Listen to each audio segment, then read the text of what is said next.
Bom dia galera, bom dia a todos os polos, bom dia a todos conectados, sejam bem-vindos a mais uma aula do nosso canal Educação, sejam bem-vindos a mais uma aula de Geografia do nosso canal Educação. E aí galera, tudo bem com vocês? Viu aí como uma semana passa rápido, né? Lembrando que na última sexta-feira, né, nós estávamos aqui neste mesmo horário, dando início a nossas duas aulas semanais, e aí num estalar de dedos já estamos de volta, né? Para mais uma aula, né? Ou melhor, mais duas aulas, tá? Como vocês sabem, todas as sextas-feiras nós temos duas aulas, ok? E hoje nós vamos abordar o que, galera? Hoje nós vamos abordar um tema referente, né, ao meio ambiente, né? Mais especificamente, né, nós vamos destacar o consumismo, o meio ambiente e os tratados ambientais internacionais. Esta é a nossa temática de hoje, tá? E aí eu destaco para vocês, né, mais uma vez, que qualquer aula que eventualmente você tenha perdido, né? Qualquer aula que eventualmente você precise de um reforço a mais, ou seja, você precisa assistir mais de uma vez, lembre-se que você pode recorrer ao nosso AVA, né? O nosso ambiente virtual de aprendizagem. É bem simples o acesso, não requer senha, tá? É muito fácil o acesso e lá você encontra o quê? Lá você encontra as nossas aulas, né? Não só a aula de geografia, como as aulas das outras disciplinas. E aí você tem a oportunidade de assistir a aulas que ocorreram em outros dias, né? Em outros meses. E aí você vai ter aquela oportunidade para fixar melhor o conteúdo, né? Para rever uma aula que, eventualmente, seja por uma questão técnica ou por uma questão particular sua, você tenha perdido. Ok, galera? Vamos partir? Vamos lá? Vamos dar início de fato à nossa aula? Então, olha só, galera, como vocês podem observar, né, no nosso slide inicial, nós temos aqui as informações acerca da nossa aula, destacando aqui o nome deste amigo de vocês, professor Francisco Souza, a nossa disciplina, nossa bela e linda geografia, o nosso conteúdo, consumo, meio ambiente e tratados ambientais internacionais, tá? A data de hoje, o nosso primeiro dia deste mês de julho, tá? Que este mês de julho nos traga muita alegria, muita paz, muita saúde, que seja muito abençoado. No slide seguinte, nós temos o quê? Nós temos o roteiro da nossa aula, tá? Nós temos aqui o itinerário a ser seguido, destacando o conteúdo, né? Como vocês já verificaram, mas reforçando mais uma vez, nós vamos trabalhar hoje, né, um tema ligado ao consumo, que exerce grande pressão nos recursos naturais, tá? O meio ambiente e tratados ambientais internacionais, tá? A habilidade, né? Então, com isso, nós desejamos que vocês, né, possam saber analisar a importância da produção agropecuária na sociedade urbana industrial, né? Lembrando que essa produção agropecuária ela exerce pressão aí nos recursos naturais, tá? Ela, de uma certa forma, contribui aí para o aumento, né, dos índices de poluição, né? Ante o problema da desigualdade mundial de acesso aos recursos alimentares e à matéria-prima. Objetivos da nossa aula de hoje, né? Compreender o contexto econômico e tecnológico em que ocorre o aumento do consumo e o advento do consumismo, reconhecer e estabelecer comparações entre as diferentes fontes renováveis e não renováveis. Identificar e problematizar as ações de organismos, eventos e acordos internacionais voltados para a análise e proposição de soluções para os desequilíbrios socioambientais globais. E no slide seguinte, né, nós temos aqui uma introdução destacando aí a indústria, o consumo e o consumismo, né? Nós sabemos, galera, que atualmente, né, nós encontramos, né, nós estamos vivenciando um estágio da Revolução Industrial, né, caracterizado por ser a terceira Revolução Industrial, né, ou seja, é a Revolução Técnico-Científica Informacional, revolução esta, né, atualmente marcada pela revolução da informática, dos meios de comunicação, né, da informação, o aumento da velocidade das comunicações, o aumento do consumo. Então, este é o momento que nós estamos vivenciando hoje, né? Vocês sabem que a Revolução Industrial, a primeira Revolução Industrial, ela iniciou-se lá no século XVIII, né? Em torno de 1750. A segunda Revolução Industrial em 1850, a terceira Revolução Industrial de 1950 até os dias atuais. Né? E aí a Revolução Industrial é um tipo de acontecimento histórico que ela não tem uma data precisa, né? Um dia, um mês que surgiu. Tá?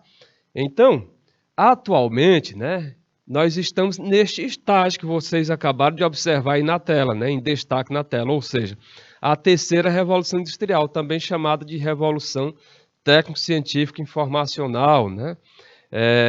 É uma revolução caracterizada aí pelos avanços na informática, nos meios de comunicação, no avanço nos meios de transporte, ou seja, o que anteriormente parecia, né, ser longe, hoje em dia, né, você pode se deslocar com uma rapidez muito grande, dá até aquela impressão de que o mundo se tornou menor, né, devido quê? Devido esse teórico, né, essa sensação de encurtamento das distâncias provocado pelo quê?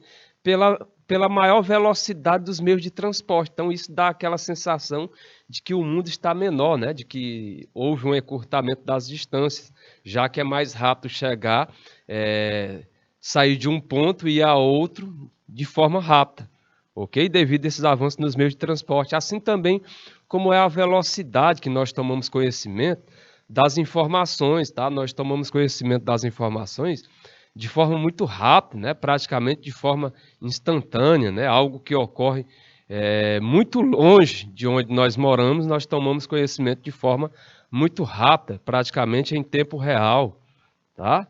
Então, olha só, com os avanços tecnológicos das últimas décadas, foi possível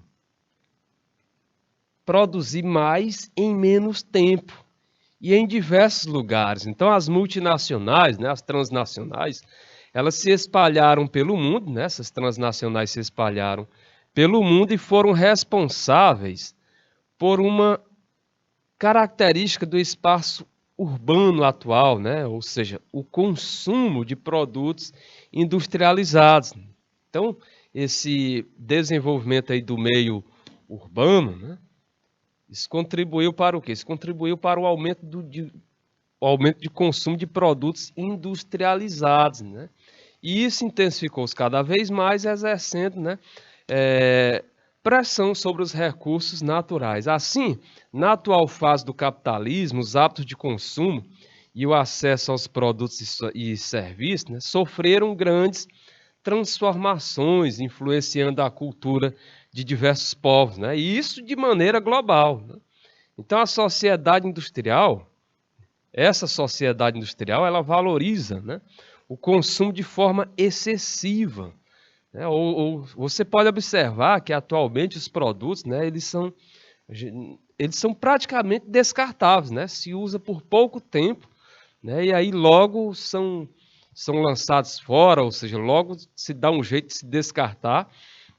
E aí, detalhe, né? Ou seja, à medida que ocorre esse processo, né, mais pressão vai sendo feita nos recursos naturais. Por quê? Porque novos produtos vão sendo fabricados, né, ou seja, vão sendo disponibilizados aí para a venda, né, e posterior consumo. Ok? No slide seguinte, o que é que nós podemos observar? Nós falamos anteriormente aqui, né, como nós destacamos inicialmente, exatamente esses avanços aqui caracterizados na Revolução Industrial, na terceira Revolução Industrial, e aí esses avanços estão aonde, né? Nós podemos observar na Revolução da Informática, nos meios de comunicação, da informação, essa velocidade, né, da informação, essa velocidade de se deslocar por diferentes lugares do mundo, né? E essa ampliação do consumo. Então, essa imagem que nós podemos observar aqui é exatamente o uso do quê? O uso de determinados mecanismos, né, por sociedades, né, tidas ainda como primitivas, tá? Ou seja, sociedades tradicionais. Então, olha só, vocês podem observar que é uma manifestação cultural indígena que está ocorrendo ao fundo. E aí, logo nessa essa imagem aqui mais em destaque, né, mais com ampliação maior, você vê que há um indígena, o quê? Filmando, né, registrando essa manifestação cultural, né, da sua tribo. Coisa que, se nós imaginarmos aí 30, 40, né, 60 anos atrás, né, isso não ocorria, ou seja, era um tipo de mecanismo, tá, além de não existir na forma que vocês observam atualmente, né, que vocês estão observando aí na tela, tá, esse tipo de sociedade não era algo que estava ao alcance, né, não era algo em que era usado por esse tipo de sociedade. Então, como vocês podem observar aí, é um tipo de mecanismo, um tipo de instrumento, como vocês podem observar aqui, um tipo de equipamento, tá? Sofisticado, usado por todo mundo, e aí vocês estão observando o uso inclusive por sociedades tradicionais, sociedades primitivas, né? Como é o caso aí de uma sociedade indígena, né? Onde o indígena está registrando essa manifestação cultural no seu smartphone, tá? Então vocês podem observar aí que é o que? É a ampliação deste equipamento, né? É a ampliação de uma forma de consumo, né? Uma forma de um consumo de um eletrônico, ok? No slide seguinte, como vocês podem observar, olha só, nós temos aqui outra característica do modelo atual de produção está ligada ao fato de que muitas dessas multinacionais, né, as chamadas atualmente de transnacionais, são o quê? São grandes corporações que dominam todos os estágios da produção, tá? Ou seja, vai desde a matéria-prima à venda do produto final, né? E muitas vezes tem mais poder econômico, olha só, para ver o poder dessas empresas, né? Chegam a ter mais poder econômico do que muitos países, né? Ou seja, elas chegam a ter mais poder econômico que os países onde atuam. Assim, seus interesses, né, terminam o quê? Terminam se sobrepondo aos interesses das pessoas comuns, né? Ou seja, o interesse da coletividade. Então, assim seus interesses se sobrepõem aos interesses das pessoas comuns, que são levadas a acreditar por meio do quê? Por meio da publicidade, né? Muito importante, a publicidade, a propaganda, o marketing, e pela alta velocidade de informações, que quanto mais bens de consumo elas comprarem, mais serão valorizadas na sociedade. Ou seja, estimulando assim o quê? O consumismo, né? Afinal de contas, né, elas estimulam o consumismo exatamente para poder vender mais e mais e mais, tá? E aí nós vamos observar, né, mais à frente que existem dois processos, né, oriundos aí desse consumismo exagerado, que nós chamamos de obsolescência programada e de obsolescência perceptiva. Então, olha só, além disso, nas últimas décadas, fabricam-se produtos, né, que duram menos e há lançamento constante de modelos, né, atualizações, que tornam o anterior ultrapassado, né? Que aí, detalhe, né, mesmo que o anterior esteja funcionando, né, normalmente, né, esteja sendo passível de uso, o que acontece? Por ser uma versão anterior, mais atrasada, isso termina em determinadas pessoas, né, forçando aquela pessoa, né, exercendo assim um poder psicológico naquela pessoa, né, de uma sensação de atraso, e aí força aquela pessoa, né, estimula aquela pessoa a comprar uma versão mais atualizada, né, mesmo aquele produto ainda estando, né, em perfeito estado para uso. Então, essas estratégias são chamadas de obsolescência programada e obsolescência perceptiva. Como nós observamos aqui à frente, olha só. A obsolescência programada ocorre quando um fabricante projeta seu produto para ter o quê? Para ter uma curta vida útil, né? Ou seja, para durar pouco tempo. Nesse caso, o produto é fabricado para que se torne obsoleto e deixe de funcionar em determinado período, levando o quê? Levando o consumidor a adquirir um novo. Então, assim se caracteriza a obsolescência programada. Ela ocorre quando o fabricante projeta seu produto para ter uma curta vida útil, ou seja, o produto é fabricado para que se torne obsoleto, atrasado, né? E deixe de funcionar em determinado período. E aí isso vai levar o consumidor a adquirir um novo, ou seja, a ser forçado a comprar um novo, né? Já que em decorrência do uso daquele produto, ele fica habituado a usar aquele produto, e aí, né, ao se ver sem aquele produto, né, ele sente aquela falta, ele sente aquela necessidade, e aí termina, né, o leva a consumir, a adquirir um novo produto. Como vocês podem observar aqui nas imagens abaixo, você vê aqui uma quantidade enorme, né, de eletrônicos, né, que foram descartados. E aí, detalhe, né, não vão imaginar que todos esses eletrônicos que vocês estão observando aqui na imagem, eles foram descartados porque mas não estava mais funcionando, né, não estava mais executando suas funções, né. Então, na verdade, nem todos estavam nessas condições, né? Ou seja, alguns poderiam ainda até ser usados, mas aí, em decorrência desse processo, tá? Que estimula o quê? A se consumir mais e mais e mais, né? Vocês observam o quê? Vocês observam todo esse acúmulo, né? No slide seguinte, olha só, nós vamos chamar a atenção agora para o processo conhecido como obsolescência perceptiva. Se no anterior, né, a obsolescência programada, ela ocorre quando o fabricante projeta seu produto para ter uma curta vida útil, né? Ou seja, para forçar que, tornando aquele produto descartável e forçar que você compre o outro. Já no caso da obsolescência perceptiva, o fabricante ele lança um modelo novo, com visual mais moderno, fazendo o produto de modelo anterior parecer o quê? Parecer ultrapassado, mesmo que, é o detalhe, olha só, esse detalhe final aqui é muito importante para que você entenda a diferença de um para o outro, olha só. Mesmo que funcione.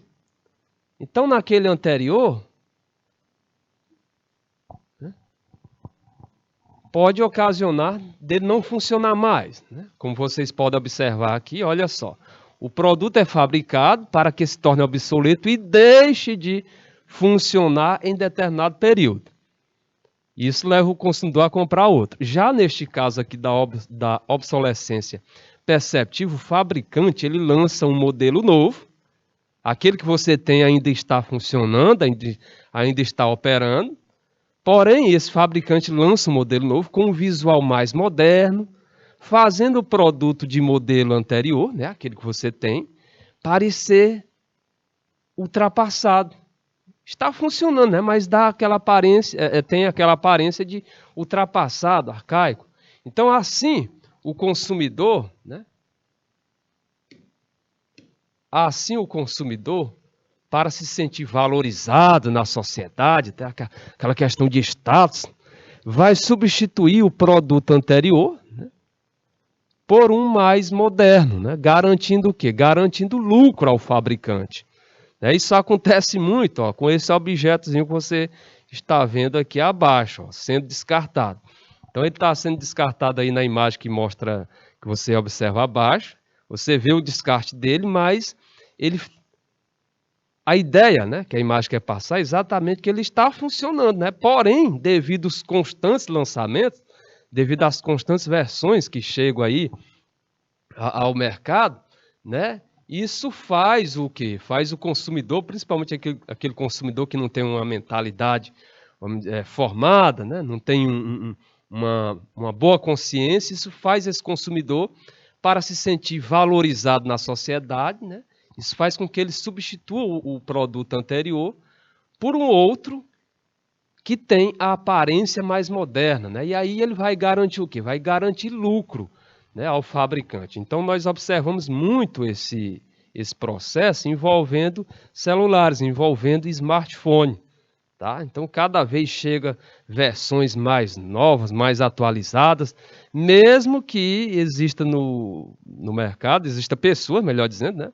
Existem pessoas com várias versões daquele produto ainda em funcionamento, mas aí, né, chega uma versão mais recente, acrescentando um ou outro mecanismo, né, diferente daquele anterior, exatamente para estimular, fazer com que aquela pessoa, né, compre aquele produto mais atualizado, né? Isso aí entra até numa questão de status, né, para dar, a pessoa termina comprando aquele produto, né, até mesmo por uma questão de, como você observa aí na tela, né, se sentir mais valorizado na sociedade. Na imagem seguinte, você vê o quê? Você vê a evolução, né, um dos produtos que mais chama a atenção exatamente em decorrência do descarte, né, em decorrência das novas e mais novas versões que chegam ao mercado, né? Você vê aí diversos modelos de celulares, tá? Mostrando o quê?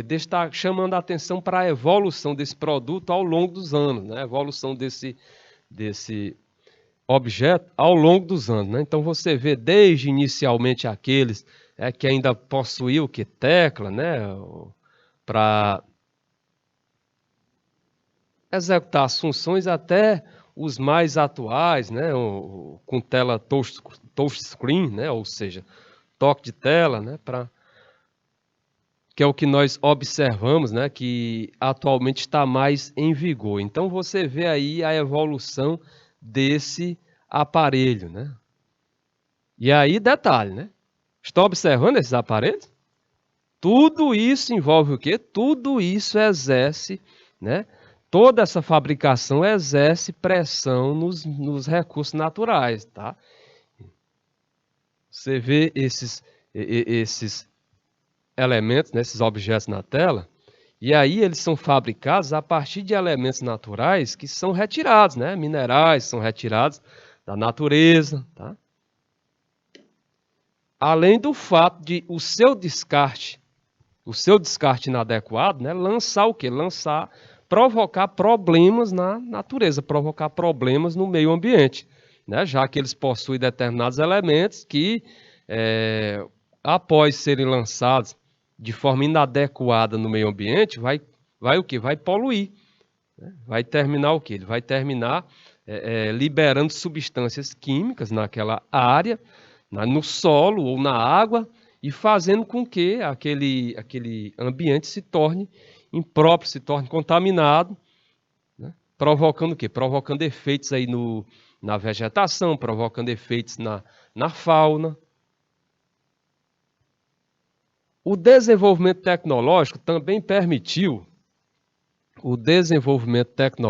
né, também permitiu, de maneira geral, um incremento do padrão de vida, né, principalmente nas áreas urbanas. Esse incremento aliado ao papel da mídia e da publicidade favoreceu um comportamento essencial para a sociedade industrial, né, em seu estágio atual. Então, olha só, gente. O consumismo, ou seja, o comportamento de comprar produtos em quantidade muito além das necessidades básicas de sobrevivência.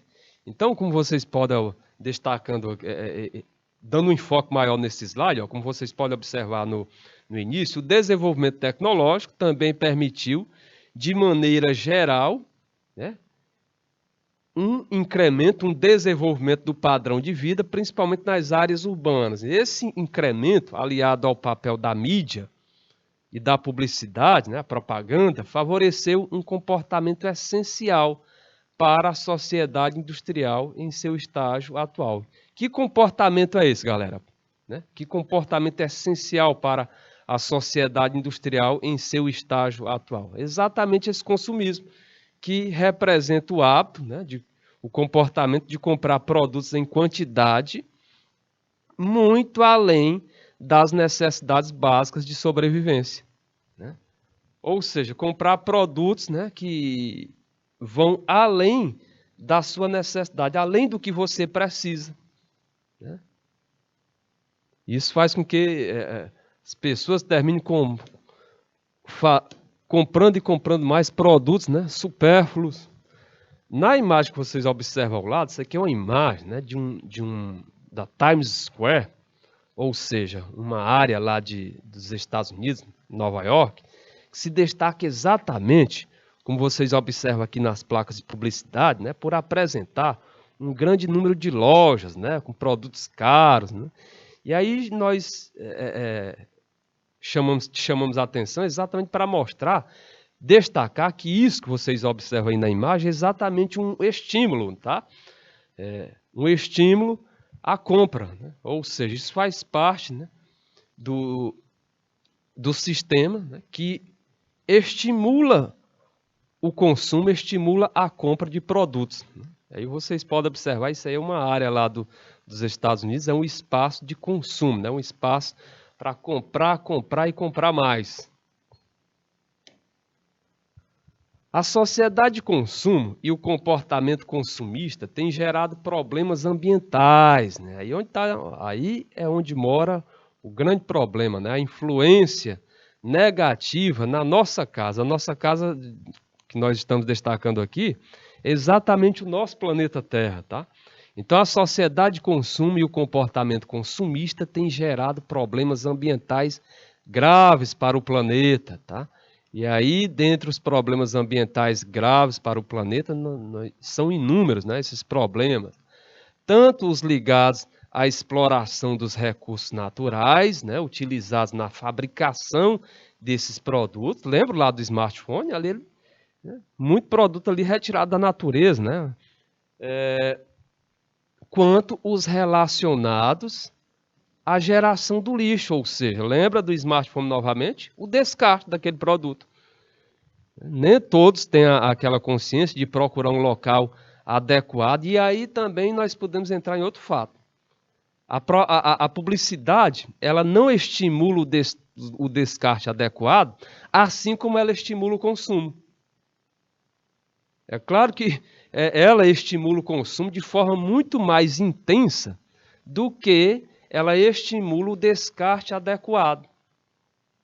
E aí, muitos por não saber até mesmo onde descartar de forma adequada, onde entregar esses produtos, né, terminam lançando de forma como se fosse um lixo orgânico doméstico. E aí esses produtos, como nós já destacamos aqui, né, eles impactam o meio ambiente, já que com o decorrer do tempo eles vão se degradar e aqueles elementos químicos que o compõem vão contaminar o solo, contaminar a água, ok? Tantos ligados, né? Voltando aqui à nossa leitura, essa sociedade de consumo e o comportamento consumista tem gerado problemas ambientais graves para o planeta, né? Tantos ligados à exploração dos recursos naturais, que são utilizados na fabricação desses produtos, né? Ou seja, que são utilizados na fabricação desses produtos, quanto os relacionados à geração de lixo, né? Causada pelo quê? Causada pelo descarte de produtos e embalagens. Olha só a quantidade de lixo aí que você observa aí na imagem à direita do seu vídeo, né? Isso aqui é apenas para exemplificar, né? Mas é claro que a quantidade de lixo, né, no mundo que é lançada de forma inadequada, né? Ou seja, que não passa por tratamento, que não é reciclada, né? Ela é muito, muito maior, né? Então vocês observam aí que Inclusive, na imagem você vê muitos produtos, né, que podem ser o quê? Que podem ser reciclados, tá? E aí você vê só um pequeno trecho, né, um pequeno exemplo aí de como o consumismo, tá, é intenso, é exagerado. E aí, detalhe, nem todos esses produtos que são consumidos são necessários, né? Aí falta também essa questão da consciência, mas essa questão da consciência não é estimulada tanto quanto é estimulado o consumo, né? Pelo contrário, o hábito de consumir ele é estimulado muito, muito mais e mais. Segundo a Organização das Nações Unidas, né, a ONU, seriam necessários, né, ou seja, para suportar o hábito de consumo da atual sociedade, quando nós falamos né, nós falamos da sociedade em geral. Né? Então, para suportar o modelo de consumo atual, então seriam necessários 3 planetas, né, para que todos pudessem viver de acordo com o modo de vida dos países desenvolvidos. Então, como os países desenvolvidos são aqueles que mais consomem, exatamente por terem maior poder, né, aquisitivo, né, ou seja, por serem economicamente mais desenvolvidos, estarem numa situação mais à frente em termos econômicos, e aí as pessoas têm esse poder aquisitivo, esse poder de compra maior.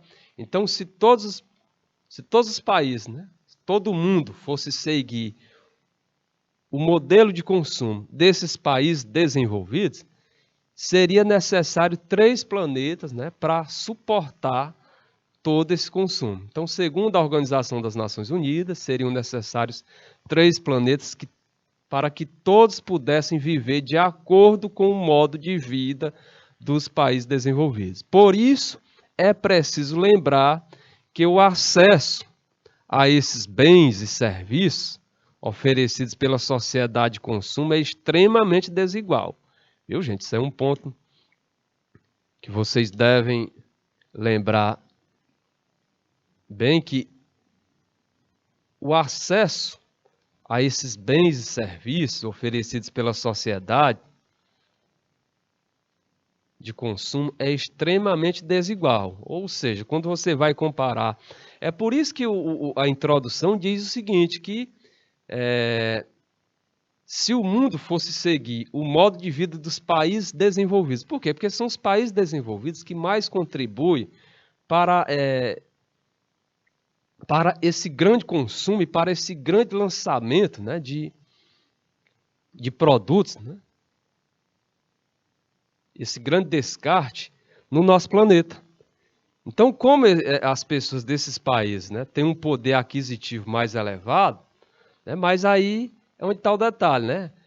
Como vocês podem observar, esse hábito de consumo, né, o acesso a esses bens e serviços, ele é extremamente desigual. Porque quando você pega o padrão de vida desses países desenvolvidos, vamos pegar aqui o hábito de consumo, né, a intensidade de consumo que você verifica nos Estados Unidos ou em outro país desenvolvido, e vai comparar, por exemplo, com um determinado país lá da África ou da Ásia, né? Por exemplo, com a Somália, lá na África, ou com Mianmar ou Bangladesh, na Ásia, você vai ver que a diferença, né, em termos de acesso é muito, muito discrepante, né? É claro que essas pessoas desses países desenvolvidos, como nós destacamos aqui os Estados Unidos e outros, eles têm muito mais acesso, né, do que as pessoas desses outros 2 países que nós destacamos, né? No caso lá da Somália, na África, e no caso, né, de Bangladesh, né, lá na Ásia. Enquanto nos países mais desenvolvidos a produção, o consumo e o desperdício ocorrem de forma exagerada, enquanto nos países desenvolvidos a produção e o consumo, e o desperdício, né? Detalhe, né? O desperdício ocorre de forma exagerada. Existem países onde a população não tem acesso a produtos e serviços básicos, tá? Então você vê aí que vai de um extremo ao outro. Uns têm acesso, tá? Ou seja, a população desses países mais desenvolvidos tem acesso a esses produtos de forma exagerada, outros não têm acesso a produtos e serviços considerados básicos, como, por exemplo, nós temos aqui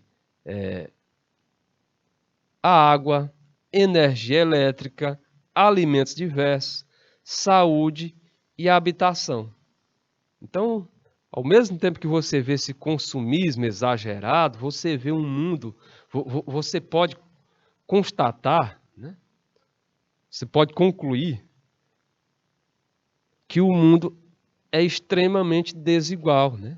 Você vê que determinados países consomem além do que precisa e com o seguinte detalhe, além do que precisa, e muitos desses produtos supérfluos, né? sem necessidade. E aí você vê numa outra ponta outros países que não têm acesso aos chamados produtos básicos, como por exemplo aí a água, a energia elétrica. Vocês sabem que a água é um bem necessário, né, ao ser vivo. Alimentos. Vocês sabem que o mundo passa, né, em diversas partes do mundo há um problema, né, com relação à insegurança alimentar. Né? Ou seja, muitas pessoas no mundo passam fome, né? Não é aquela simples vontade de comer de comer algo num determinado horário. Não, é fome mesmo de dias, né? Sem se alimentar. Ou mesmo que se alimente, né? De uma quantidade muito pequena. Ou seja, não faz as 3 refeições. Se faz uma das refeições, é numa quantidade mínima. Então isso caracteriza essa insegurança alimentar, né? Essa falta de alimentos em diversas partes do mundo. Essa carência na saúde, carência na habitação, ou seja, né? Uma outra parte do mundo, um outro extremo, carente de saneamento básico, carente de alimentação adequada, ou seja, carente de segurança alimentar, carente de moradia, carente de serviços de saúde, não só o atendimento, né, médico hospitalar, como o próprio acesso a medicamentos. Então você vê aí que analisando essa questão do consumismo, né, você observa extremos, né? Você constata um mundo cheio de extremos, né? Países desenvolvidos, né, com acesso extremo a determinados produtos, consumismo exagerado, inclusive de produtos supérfluos, e aí em quantidade elevada, né, por cada indivíduo, né, quantidade elevada, e no outro extremo, o que nós acabamos de destacar, né, que essas pessoas que não têm acesso à água, ou seja, pessoas que não têm acesso ao saneamento básico, aí entra água potável, entra rede de esgoto, entra coleta de lixo, pessoas que não têm acesso à energia elétrica, né, a alimentos, própria questão da segurança alimentar, saúde e a moradia, a habitação. Tá? No slide seguinte, o que nós temos? Nós temos agora uma questãozinha, né? Nós já falamos, já destacamos aí em termos teóricos bem o que se destaca, o que se caracteriza, né? Como nós podemos observar esse consumismo no nosso mundo, e agora nós vamos para uma questão, né? Para nós observarmos como anda a atenção de vocês, como anda os conhecimentos de vocês. Então, olha só, no nosso Vamos Praticar, né, nós temos aqui uma questãozinha que destaca o seguinte: retrato de 2 Brasis. Em 1950, ano da primeira Copa do Mundo realizada no Brasil, né, ano do Maracanaço, né, uma geladeira era feita para durar décadas. A indústria ainda não adotara a obsolescência programada. Em 2014,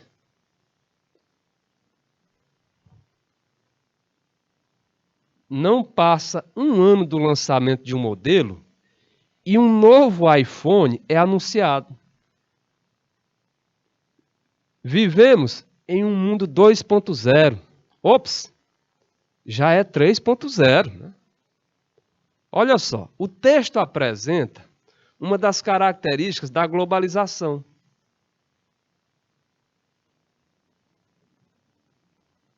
Ou seja, a obsolescência programada.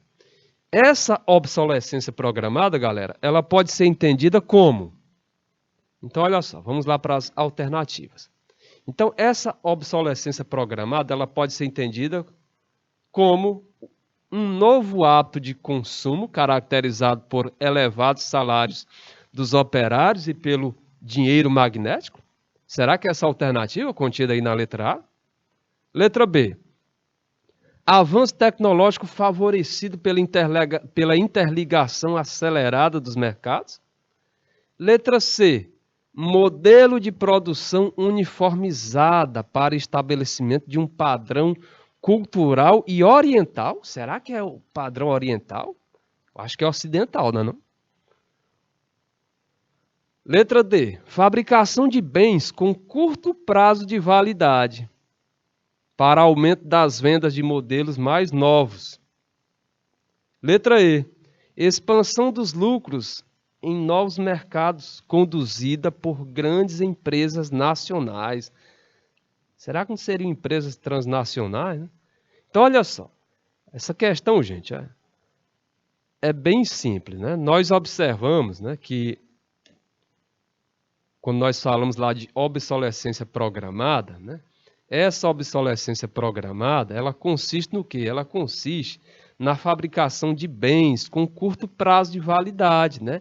Para que assim as pessoas, né, comprem mais e mais, ou seja, para que ocorra um aumento das vendas de modelos mais novos. Então, a alternativa correta é a letra D, ou seja, fabricação de bens com curto prazo de validade para o aumento das vendas de modelos mais novos. Então, isso é o que consiste, né? Isso é o que o texto traz.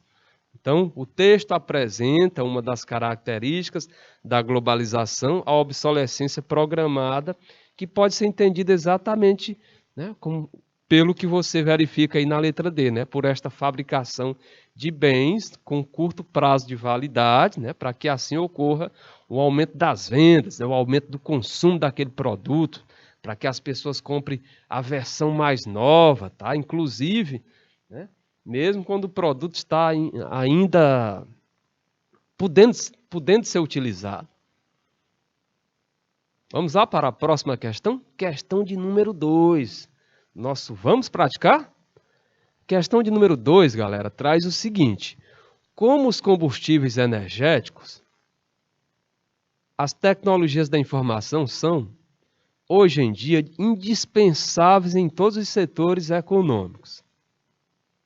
Através delas, um maior número de produtos é capaz de inovar e a obsolescência de bens e serviços se acelera. Então, através delas, um maior número de produtores, né, é capaz de inovar e a obsolescência de bens e serviços se acelera. Longe de estender a vida útil dos equipamentos, longe de estender, né, de aumentar a vida útil dos equipamentos e sua capacidade de reparação, o ciclo de vida desses produtos diminui, resultando em maior necessidade de matéria-prima, né, para a fabricação de novos produtos. Então, observe, né, que os fenômenos, né, de obsolescência programada e obsolescência perceptível, elas contribuem, né, terminam por contribuir, e muito, né, para o quê? Para uma maior retirada de matérias-primas, né, do meio natural, porque para que assim seja possível fabricar esses novos produtos. A postura consumista de nossa sociedade indica a crescente produção de lixo, principalmente nas áreas urbanas, o que, associado a modos incorretos de deposição, observe que a postura consumista da nossa sociedade indica, né, a produção de mais e mais e mais de lixo. Claro que principalmente nas áreas urbanas, né? E aí, o que associado a modos incorretos de deposição pode provocar o quê? Então vamos lá. Letra A. Provoca a contaminação do solo e do lençol freático, ocasionando assim graves problemas socioambientais que se adensarão com a continuidade da cultura do consumo desenfreado. Vamos para a letra B. Produz efeitos perversos nos ecossistemas, né, que são sanados por cadeias de organismos decompositores que assumem o papel de eliminadores dos resíduos depositados em lixões. Será? Letra C. Multiplica o número de lixões a céu aberto, considerados, né, atualmente a ferramenta capaz de resolver. Será que os lixões a céu aberto, atualmente, é a ferramenta capaz de resolver, de forma simplificada e barata, o problema da deposição de resíduos nas grandes cidades? Letra D.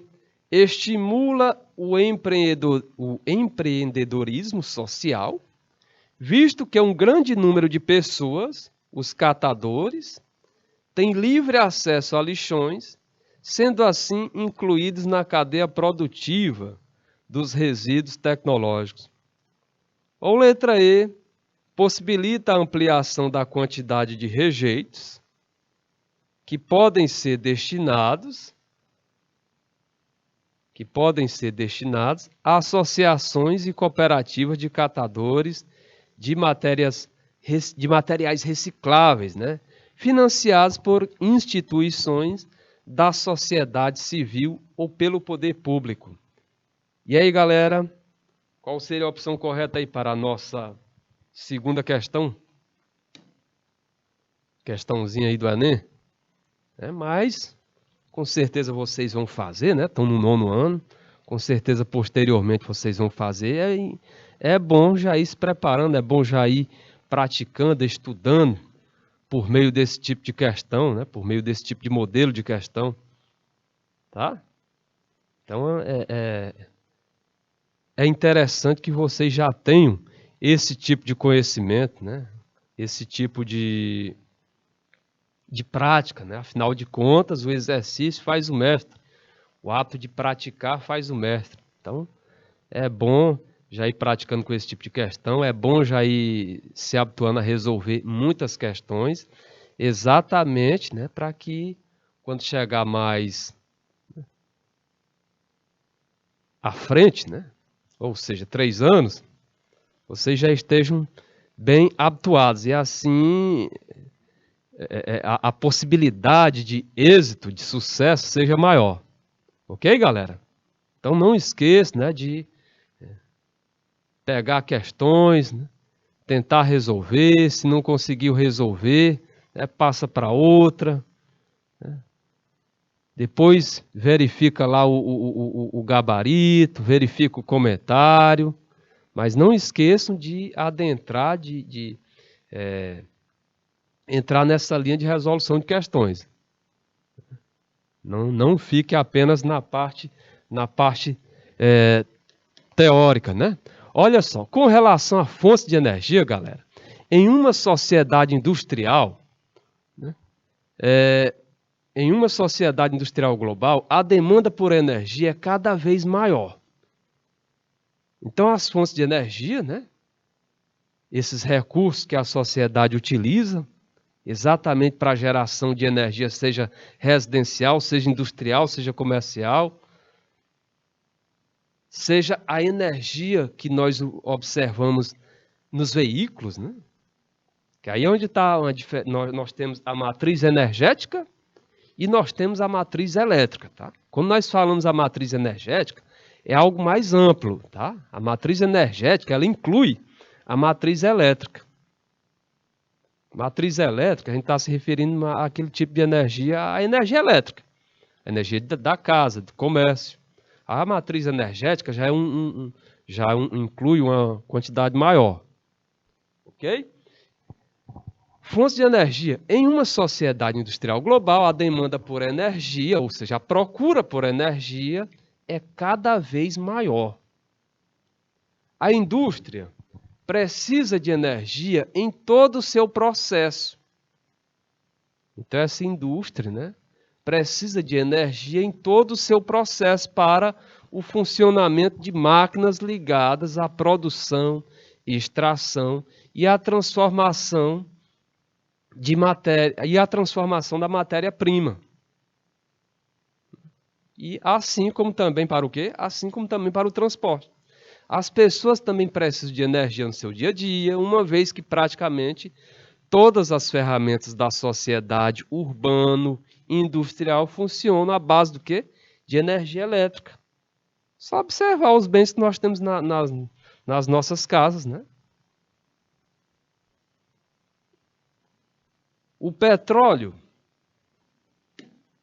o ouro negro, né? O petróleo é a fonte de energia mais utilizada no mundo. O petróleo, que é um combustível fóssil, né? Ou seja, é um produto encontrado em áreas de bacias sedimentares, né? Um produto que não renovável, né? Não renovável. O petróleo é um tipo de energia não renovável, tá? E aí ele tem um ponto negativo, que é exatamente o fato de lançar uma grande quantidade de poluentes para a atmosfera, com destaque para o dióxido de carbono, né? Ou gás carbônico, o CO2, contribuindo assim para o aquecimento global, contribuindo para a intensificação do efeito estufa, né? E, consequentemente, o aquecimento global. A preocupação com a utilização das fontes de energia e com os impactos socioambientais de seus resíduos faz com que o tema seja um dos mais importantes nas conferências e convenções sobre o meio ambiente. Então, a busca por maior eficiência energética, por fontes de energia não poluentes, ou seja, fontes de energia não poluentes são as chamadas energias limpas, né? Energias renováveis, né? E aí, como exemplo de energias limpas, né, renováveis, nós temos a energia solar, a energia eólica, a energia oriunda do movimento das ondas, do movimento do mar, né, que pode ser utilizando a movimentação das ondas ou utilizando a elevação e redução das marés, né, elevação e redução das marés. Então, essas duas formas, né, esses dois fenômenos que ocorrem no mar podem ser utilizados para a geração de energia. Esses dois fenômenos que ocorrem nos oceanos.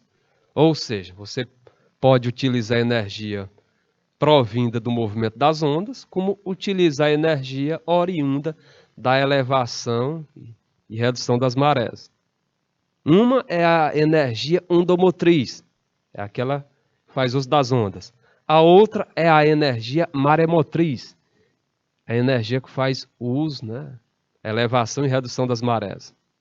E aí, essas energias são chamadas energias limpas, né, que contribuem para o quê? Contribui para a redução do dióxido de carbono, do gás carbônico na atmosfera. Ou seja, contribuindo assim para a amenização, para a redução do aquecimento global. Tá? A busca por maior eficiência energética e por fontes de energias não poluentes é o primeiro passo para que haja equilíbrio entre desenvolvimento econômico e sustentabilidade ambiental. Olha só, sobre essa questão de questão de desenvolvimento econômico e sustentabilidade ambiental. Inclusive, hora vez outra, a gente, infelizmente, toma conhecimento, né, de triste desastre, né, envolvendo aí o meio ambiente, com destaque, né, por exemplo, quando ocorre no mar, vazamento de petróleo. Aqui na imagem você vê um vazamento de petróleo, né, vazou desse navio cargueiro, né, desse navio petroleiro, melhor dizendo. E aí, isso aqui, quando lançado em alto mar, essa grande quantidade de petróleo, ele vai demorar um bom tempo, né, para se degradar, além de atingir a fauna aquática, né? Ou seja, isso gera um impacto ambiental enorme. E aí o detalhe, né? Esse problema ele pode ocorrer numa área em alto mar, não vai atingir a costa, né? Ou seja, o litoral, as praias. Olha só, isso aqui foi no Brasil. Isso aqui foi um navio grego que, bem longe dessa área aqui, ele teve um vazamento, né? Um vazamento de petróleo. E aí, como vocês sabem, o mar, no mar existem correntes marítimas, né? O mar, ele, como se fosse rios, né? Vamos dizer assim, né? Uma comparação. E aquilo ali leva, né, objetos, né, produtos de uma parte para outra, essas correntes marítimas. E aí olha só o que trouxe, o que chegou na costa brasileira, mais especificamente aqui no Nordeste. Isso aqui está com uns 3 anos nessa faixa, né, e foi muito noticiado nos meios de comunicação. Os pescadores, as pessoas começaram a observar, né, esse produto, né, essa substância que é oleosa, né, no caso aqui é o petróleo, chegando no litoral, né, chegando mais e mais e mais e mais. E aí foram investigar e chegaram à conclusão que tinha sido um navio em alto mar, né, um navio grego, que houve um vazamento. E aí, é claro que com o movimento, com a dinâmica que ocorre nos oceanos, tá? Esse elemento terminou chegando às praias. Então você observa que quando ocorre um acidente como esse aqui, ele não fica apenas lá, tá em alto mar, tá muito longe. Não, ele termina chegando, avançando, né, para outras áreas. E aí, como nós já destacamos, a fauna marítima é atingida, aves pode ser atingida, né? Que as aves vão ter contato, ou seja, vão se aproximar em busca de peixes, vão se aproximar em busca de alimentos, e aí termina tendo contato, né, com esse tipo de produto, tá? E aí, como é um produto viscoso, não vai sair do animal facilmente, tá? Então, é uma série de problemas que esse tipo de fenômeno ocorre, ok? Ou melhor, que esse tipo de fenômeno, que esse tipo de tragédia termina provocando, beleza? Galerinha, pelo que eu estou observando aqui, né, o nosso primeiro tempo, ou seja, o nosso primeiro momento já está findando. Nós vamos dar aqui um breve intervalinho aí de 2, 3 minutos, para nós tomarmos uma água. E aí, dentro de 2, 3 minutos, nós retornaremos para dar continuidade à nossa aula sobre consumismo, meio ambiente e tratados ambientais internacionais. Ok, galera? Pois até daqui a 2 minutinhos. Tchau, tchau.